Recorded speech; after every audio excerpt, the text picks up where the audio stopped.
Welcome, welcome, welcome. We are back for another episode of Speak of the Devils. I'm Sam St. Jean with Dom Fusco and Sam Glavin, and we are once again, as always, brought to you by the Grizzly. How are you doing, guys? And we got a lot to talk about today. I'm doing fantastic. Thank you very much, Sammy. It's great to be recording on this fine Sunday night.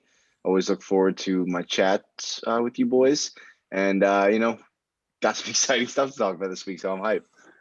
Yeah, I'm doing great. This is it's been actually a great week. I'm sure Sammy will tell you in about 2 seconds, but you can probably notice that I have a new backdrop because I had to move around for this news that we just got. So Sammy, take it away. So I'll turn to Sam for the first response to this as the person who spoiled the news for me, or not for me, but gave me the intel I needed. We're back. Spring sports are back. When I get back to campus, I'll be able to broadcast. Sam Glavin's going to be back on the diamond, and Dickinson sports are back. Couldn't be more excited. And honestly, I kind of want to ask you, Sam, what were the conversations, amongst the team, between the coaches and all that kind of stuff leading up to that decision, like the last few days?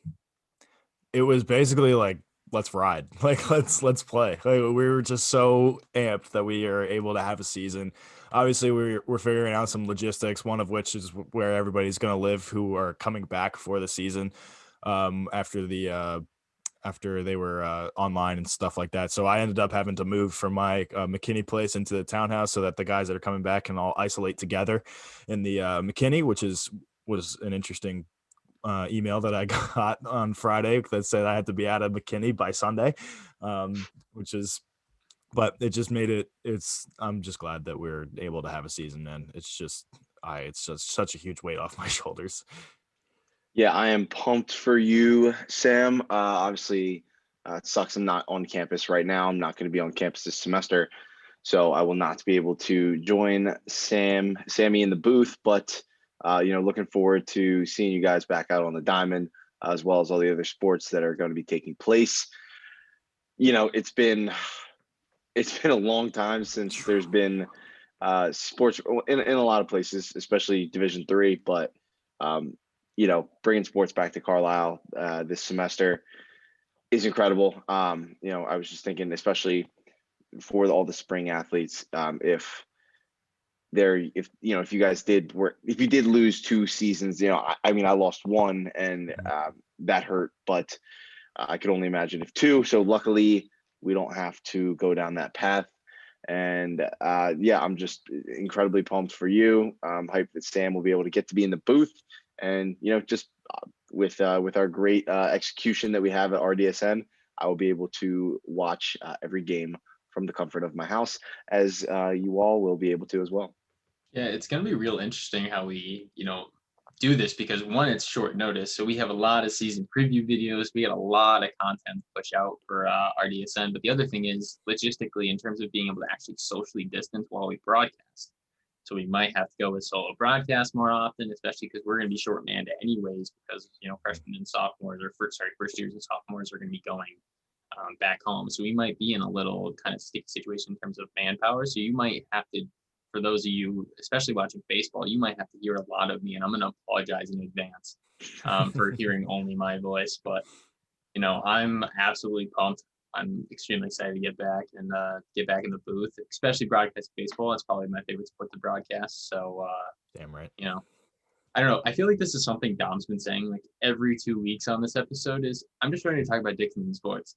And that's finally reality. Our first segment, we don't have to talk about the NBA anymore. We don't have to make me talk about, the Celtics. Don't have to make Sam Glavin talk about the Eagles. We can just talk about Dickinson sports. I feel like it's a better world for all of us. I won't have to make fun of Carson Wentz. It's just going to be a great time, I feel like. Yeah, I can't wait. It's going to be a blast. I know I want to get some more student athletes on, talk about the games and stuff. That's what I'm most looking forward to. Is just being able to talk about like the individual games, like who was like MVP of the game or whatever, and just talking to the actual athletes and coaches and stuff. I mean, don't get me wrong, talking to alumni and other Dickinson connections has been fantastic, but I'm just so amped for wearing the red, man. So, Glavin, what his I'll kind of I'll kind of do an interview type thing here. What is Coach Craig Hansen said to the team? What was his message? And what is your schedule like? What's it going to look like? What's the season going to look like? Can you give us like kind of a glimpse of that? So we don't have an official schedule yet, but we know that we're playing doubleheaders on the weekends, and that's the only time we'll be playing games. So it'll probably end up being like 14 to 20 games, I think. I know that Swarthmore and Haverford are out. They were out since the fall, but the rest of the conference is in, and we'll be playing them twice on a weekend. So that's pretty cool. The message from the beginning, because we've been practicing whether or not we were knowing we were going to have a season. So the message from the beginning was practice like we're going to have a season. So, and that's what we've been doing. And now we're all the better for it because now we're having guys come back. We have guys already in shape, ready to go. And it's just, we're just so excited. He's so excited. He's such a good guy, and we are his family. So it was a really cool meeting to have with him when he got the news early on a Thursday or Friday morning. Another question. I don't know if you have the answer to this, but are Swarthmore and Haverford out for all sports? Not sure about all sports. I would assume it is all sports, just because why would they say baseball is just not allowed to play? But I actually knew that before we even had our season, because I was playing in a league with a Haverford guy and then like 3 Swarthmore guys in the fall. And they said that they were not having a season regardless. So, which seems kind of silly to me, but it's not my school. Especially in the fall, like making a decision that early is a little aggressive. I feel like, the one thing I'm kind of looking forward to too is being able to talk to athletes leading up to like F&M games and all that kind of stuff. I feel like that's another thing we haven't been able to do is, have those pre-conversations about rivalry matches and all that kind of stuff. I feel like, I would have loved to do that in the fall with football and, the wagging game and all that kind of stuff. I feel like that would have been a real good time. But, next fall, we still have that. Dom still going to suit up next fall. We still got that. And maybe we have to have a certain episode where we set aside Dom as a guest. He is filling in as a guest, and Sam and I are just going to grill him with questions one week. Like kind of like a scouting report type deal, for sure. But yeah, no, guys, I'm super pumped. Obviously, it's still going to be a week or so. What games start in a week? A week or 2 weeks. Spring break, right? Yeah, I think we get back from spring break. I think lacrosse has games in right after spring break, maybe. Yeah, I think we probably start the 20th, 21st, right? Something like that. Yeah, that's actually the right date. I'm pretty sure. I know that it's after. We're playing the first weekend after spring break. Is what I know, and we're all staying on campus and practicing, during that stuff. So, because the guys that are coming on campus still have to isolate and do the quarantine stuff, so before they can come and practice. So we're gonna practice while we're all here during spring break. So everyone was able to kind of, for the sports teams, were able to kind of just rush in and move in right away. Anybody who chose to come back.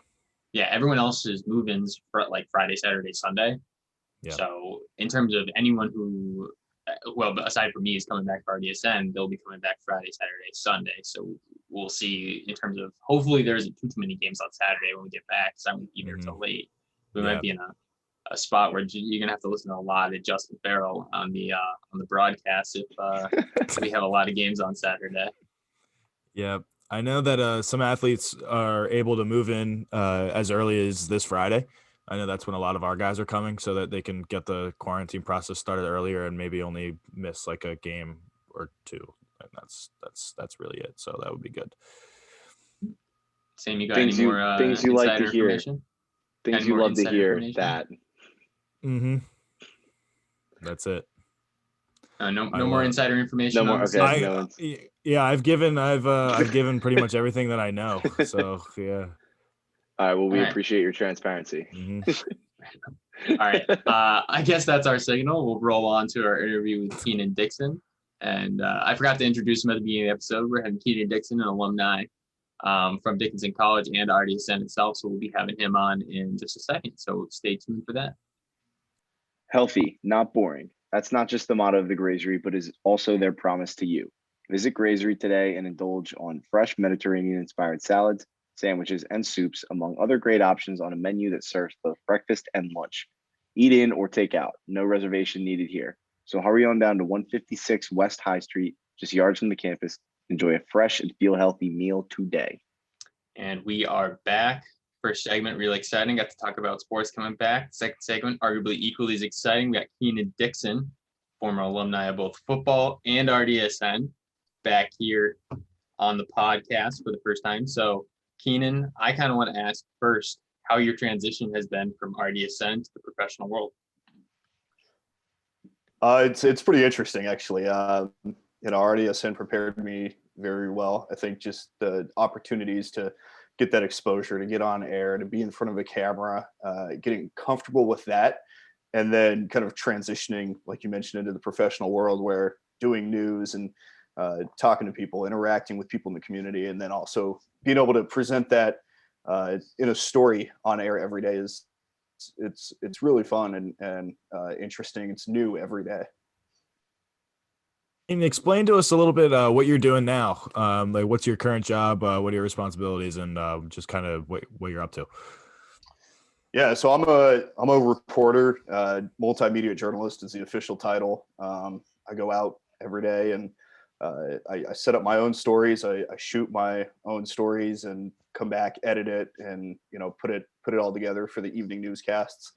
And I'm in Binghamton, New York. I'm working for the CBS affiliate, and it's a ton of fun. It's not sports, but I think it's always interesting and good to kind of step outside of your comfort zone. Obviously, for me, sports is my comfort zone. So doing news and doing some of that hard news stuff, covering fires, covering different things like that, it's really interesting and kind of pushes you to the next level. And then also, as college sports kind of return for Division II, Division III, and some of these smaller D1 schools, I am still doing some play-by-play stuff, getting that going here in a couple of weeks, actually, with a couple of schools. And just trying to stay active. I think the biggest thing is in this industry, in the media industry, is content is king. And at the end of the day, if you're not producing content, if you're not, interacting on social media, if you're not pushing yourself and pushing your brand, I think you're kind of falling behind. So, there's that constant itch to keep going every day. So, I'm a reporter in the daytime and, trying to do as much as I can, at night. Yeah, Keenan, you're a former teammate of mine, and we've had similar college experiences. Whereas we both play football and we both spend time doing RDSN. What was the benefits that you saw from being able to be on the field as well as in the booth?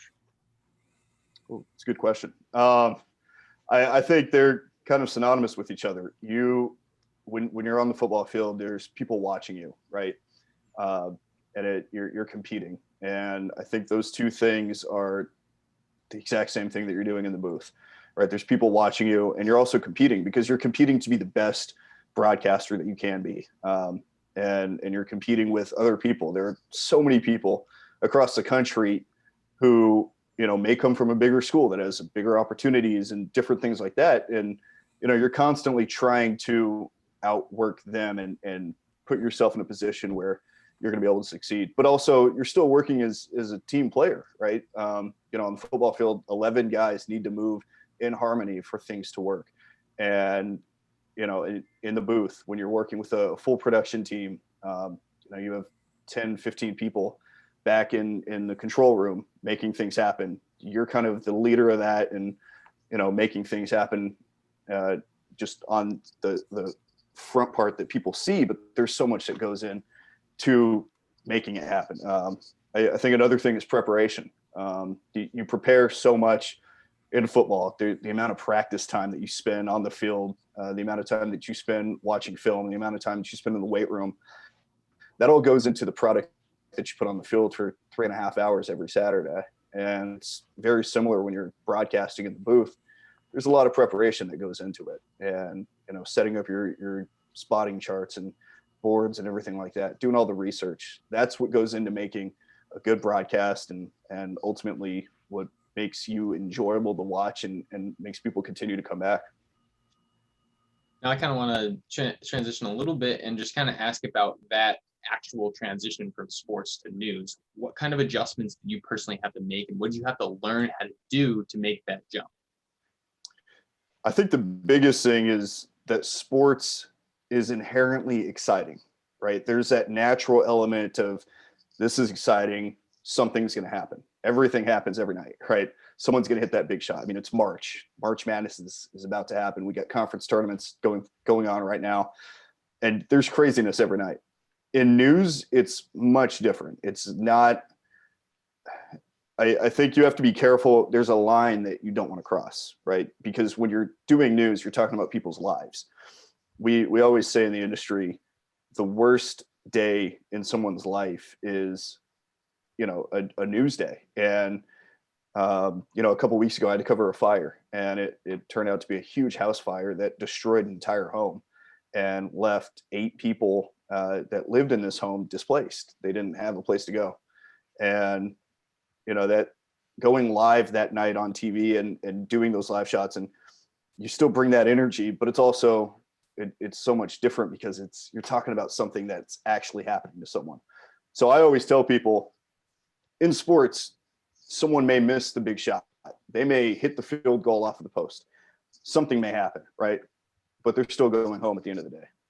In news, that may not be the case. So I think that's the biggest thing. And that's been my biggest challenge since stepping into the news side of this.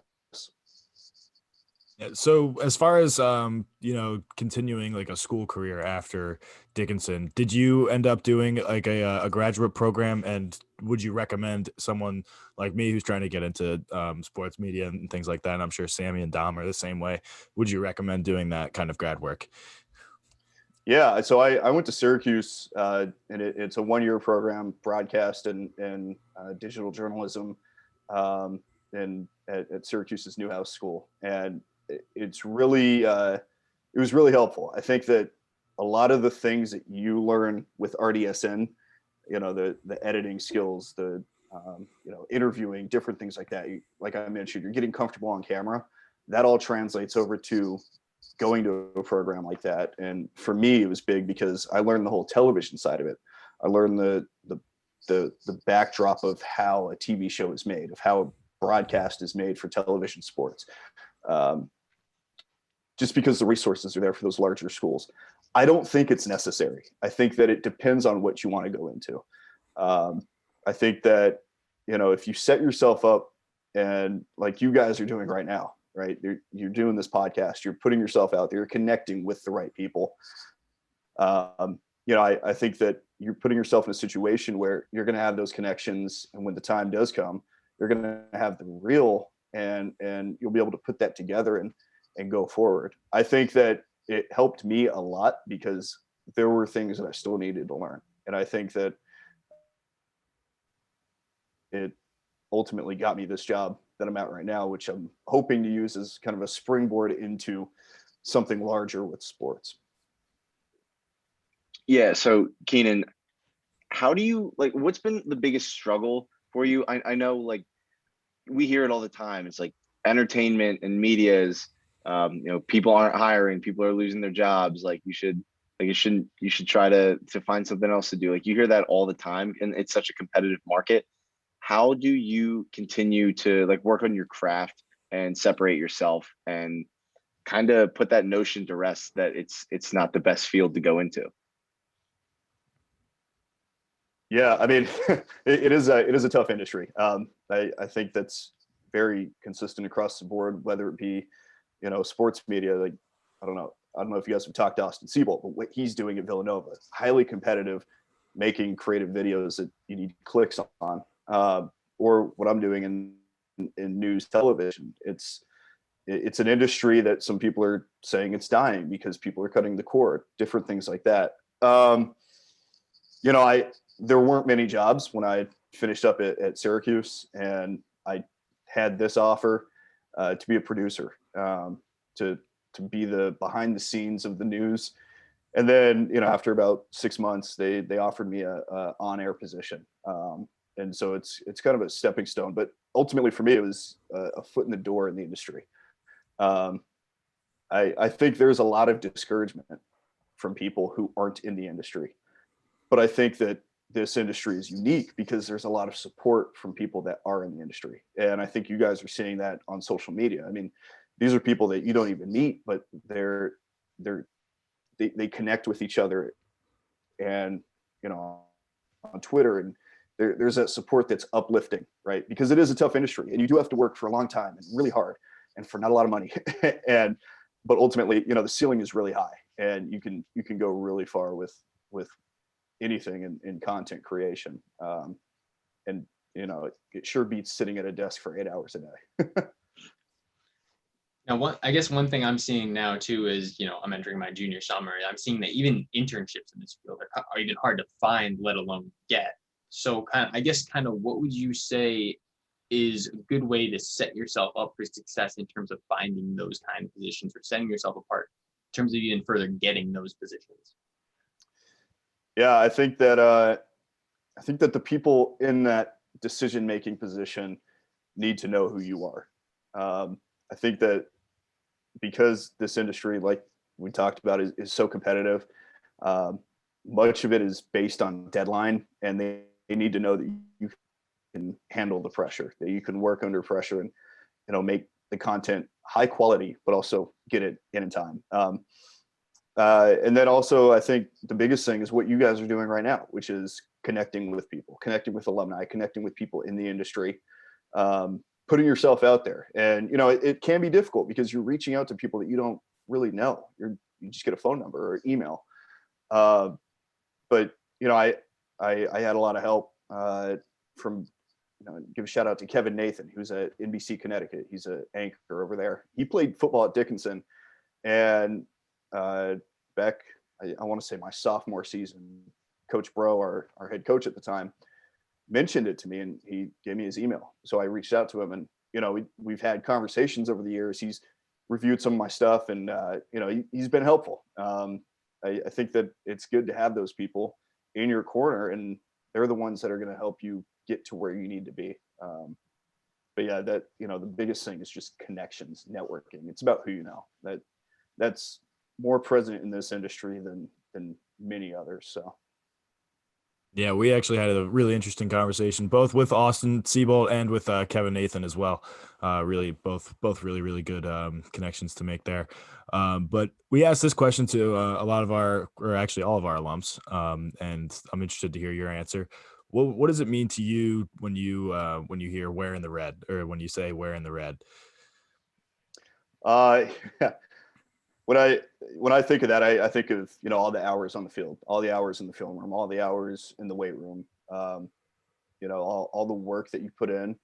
And it's not work that you put in alone. It's work that you put in with your brothers on the field. And so the biggest thing for me was having those guys. And, you know, I'm close with a lot of the guys that I played ball with. And, you know, I mean, Dom knows, like, you know, you have injuries, you have things that you have to overcome, and, you know, you're not alone in it. So, you know, a lot of schools have those things, and I think that it's a little bit louder for Dickinson because it is such a small school, and, you know, the alumni group is very close and connected. So, you know, it allows you to stay connected with those people that, you know, wore the red.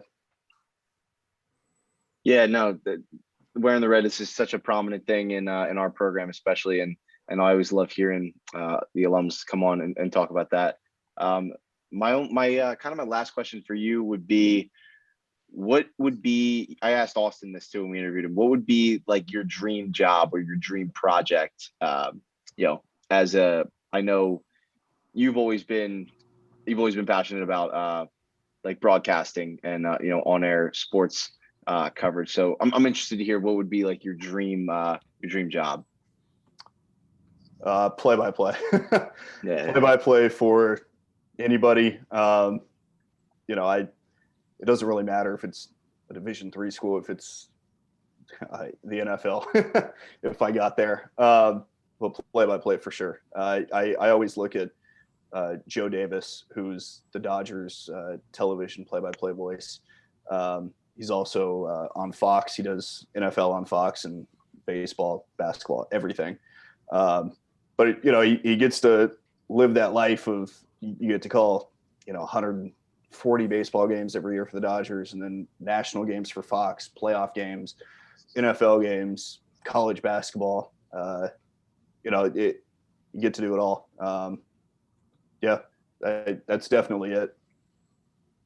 All right. For my last question, Dom got you looking to the future. I'll bring you to the past. If you could, relive one memory in your Dickinson career, what is it? Ooh, there's a lot of good ones. I think broadcasting wise, probably my favorite was the lacrosse run to the Elite Eight, 2018, I think it was. It was a ton of fun. It was a ton of fun to call. The overtime winner in the Sweet 16 against Washington and Lee. Packed stadium. Biddlefield was rocking that day. And I didn't know what to say, but whatever came out of my mouth was what was said. And that was a ton of fun. Calling basketball games for sure. My freshman year, the team was really, really good. And I think they had a run to the Sweet 16 that year. There was a game against Johns Hopkins and F&M. I think they were a couple weeks apart, but the Klein was rocking. And then I think football wise, anytime we got to beat F&M or Gettysburg, I think that's pretty much it Easily. right there. Yeah, Fair enough, easily. fair enough. I got nothing else. So Keenan, thanks for coming on. We really appreciate it. Yeah, Thanks, you do for me as appreciate well. it. Thanks so much. All right. Thanks, Keenan. Appreciate it. Yep. Complex is something no coach or athlete wants to deal with, which is why every team aims to keep schemes and execution simple so success is easy to achieve. That's the game plan used by Grazery right here in Carlisle. Simple ingredients that are fresh, healthy, and above all, delicious. Healthy, not boring food that is not just good, but good for you, made from only the healthiest and simple ingredients. So come in today and enjoy a great meal made simple at Grazery, located at 156 West High Street, Carlisle, Pennsylvania. All right. Thank you, Dom. And thanks again to Keenan. Really appreciate him taking the time to come on and give us a little wisdom. Kind of a little bit of an information session from from him, Austin, and Kevin Nathan. So we got a lot of learning for just the three of us, and for anyone else out there interested in kind of getting into this field. But I guess we'll move on to our final segment. That's the list. And as you guys know, I'm assuming a lot of your favorite segments is the interview or the list. And sometimes with the list, we do something that is totally unrelated to sports. It couldn't have less to do with it. And today is just going to be one of those days. We are talking about TV shows, and that would be our all-time favorite shows. Some from when we were growing up, some from when we were, just recent years. So hopefully we got some pretty different lists. And I'm going to throw it over to Dom first. Let's see what you got at number 5. My number 5. So we talked about this before the show. We were like, do we want to do like shows that were our favorite growing up as kids? And we ended up just doing all time. But I kind of wanted to mix that together a little bit. And so I threw Drake and Josh as my number 5. And there's not really much else to be said. Good. Yeah. I also did something similar. I did one from when I was growing up at my number 5. But I also have some other ones up at the top that are more recent. So I have at my number 5, I have Sesame Street. I used to love that that show when I was younger. Elmo, Big Bird, homies. A very respectable choice. Cannot knock that one. I make fun of your picks for a lot of these lists, but I can't say anything about that one. I don't think you're gonna have much to make fun of on this list. This is just a bang up list. All right, I hear it. I like it. So my number 5 is actually more recent. A bit more of my list is from when I was younger, so my number 5 pick is Community. And that was actually one I didn't watch when it came out initially, but I recently watched it on Netflix, and hilarious show. Great time, good time investment. All right, my number 4 is Entourage, and it's it's something I watched with my dad growing up, and it wasn't a super long show, but I'm a big fan of HBO and Entourage, Vinny Chase. Just thought it was cool, and Mark Wahlberg, he was one of the producers of it, so I really enjoyed that. Oh, I haven't seen that one yet. I have to check it out. My You number should. 4 is another one from my childhood. I was huge into Justice League, the cartoon, and that was one of my favorites. I had all the action figures and stuff from everybody in the Justice League. So I thought it was fitting to put on the list. But that's it for my kids shows. I have some real bangers coming up. My childhood shows are taking up the next 3 slots. So, Mm, so my number 4 is gonna be Avatar: The Last Airbender. Nice. Absolutely Good. incredible show. That one Nice. I missed that one initially and watched it a few years after it came out, and So I yeah. 100% regret not watching it as a kid. I don't know what I was thinking, but Yeah, Avatar is absolutely electric. I love that. I love that Yep. pick. Me My too. number 3 is The Sopranos, and Mhm. arguably one of the best shows ever made. And anyone who's seen it would agree. I would say I don't think I've ever met anyone who disliked The Sopranos. So that's what I'm rocking with for number 3. Currently, I am rewatching The Sopranos, so Nice. I love The Sopranos. But it's not on my number 3. My number 3 is Game of Thrones.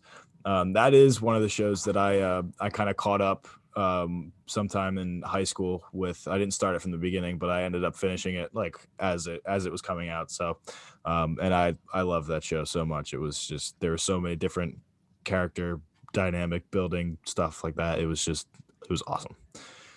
yeah, I'll be getting back to you with that one on my list as well. Mm-hmm. But my number 3 is one Dom already mentioned. It's gonna be Drake and Josh. It's kind of almost impossible to leave this one off your list. So again, like you said, nothing much else to say.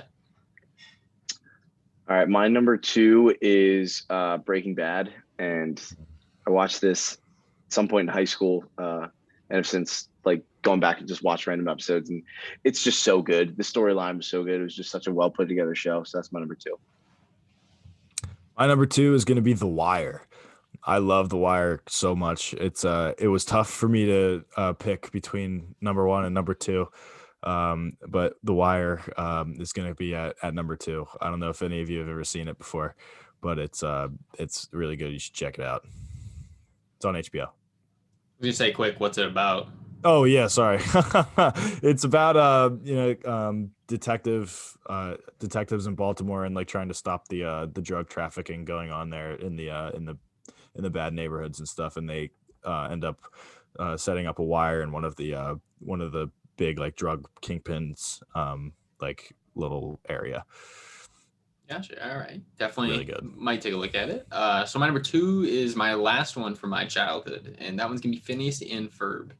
This one Sure. was honestly, me and my dad used to watch this one all the time. I'd be lying if I said I didn't go back and rewatch it, just to relive my childhood here and there. So I really want to talk to the makers of this show and just ask what they were thinking, because that show couldn't have made any less sense, but it was entertaining nonetheless. Sure. I agree. All right. I'll throw a quick honorable mention in here, and that would be How I Met Your Mother. And Good. it's a fantastic show. And yeah, so I used to be a big sitcom watcher. I don't really watch that much shows anymore, but definitely enjoyed that one. But all right, yeah, you guys want to do honorable mention? Yeah. Okay. My honorable mention is going to be The West Wing. I love The West Wing, and actually, interestingly enough, first of all, it's about just White House staffers during a fake president, like a presidency. So it's not like any based on a real president. It's like a historical fiction. So it's really good. But interestingly enough, my English professor right now, Professor Wendy Moffat, her dad was an actor in that show for a couple episodes. He was CJ Craig, who's the press secretary for the White House. He played her father. So I learned that interesting fact the other day. Nice. All right. So my honorable mention is Brooklyn Nine-Nine. As you can tell, I have a little bit of comedy on here. Definitely one of my favorite genres. But as I'll mention too with my number 1 is I haven't found a show that I could just like look at and say this show is perfect. Like I found nothing wrong with this show, but I'm still on the hunt. So I might have to give some of the shows on your guys' list a shot. All right, my number 1 is Game of Thrones, and I actually got into it really late, But I watched it. I binged like all the 7 seasons so that I could watch season 8 live. But nonetheless, and actually, so I watched, that was what, like a year or two ago. And then my sister watched it. So I rewatched it again, and it's just so good. Just an unreal show, and easily takes the top of my list. Yeah. I couldn't bring myself to put it at the top of the list just because I was a little disappointed. Actually, not a lot disappointed with how it ended up. But with that being said, The Sopranos sits at the top of my list because it is the show, Sammy, where I didn't find anything wrong with it. And it's just absolutely amazing, and you have to see it. All right. Well, as you can tell, my number one choice is flawed, and it's Game of Thrones. And it is flawed because the ending was horrible. It was lazy, and it was a cop-out. And I would give a whole lot to have them redo that last season and not be as lazy as they were with it, because I think that was the closest show for me to be like perfect, like to have no issues with it. And I was like Dom, I rewatched it. And so I started I think when Sam started. So I started like right before season 5 came out. And I watched the first 4 seasons leading up to season 5. And I rewatched it every time before a new season came out. That's how much I love that show. Wow. And then the 8th season made me absolutely regret all the time I wasted. Just regret every single second of it. I ended up rewatching it with my parents over the quarantine. They hadn't seen it, and like my dad and I watched The Wire and The Sopranos together, but he hadn't seen Game of Thrones, so my parents and I watched it over quarantine, and I was just so sick about the ending. It was so I did get to rewatch it, and there's a lot like that I kind of missed like the first time around too. So 100%. If you go in and watch it again, it's like just as good, if not better. Yeah, if you're out there thinking about watching Game of Thrones, it's worth it. But just prepare to hate everything in the world for just like a few days, because you're gonna be just that disappointed. Just mentally prepare for that. Any final words, guys? I'm good. Sports are back. Good. Can't wait to talk about them soon. Yeah, we're gonna look forward to another banger of an episode next week. But until next time, thank you guys, and roll devs. Roll devs.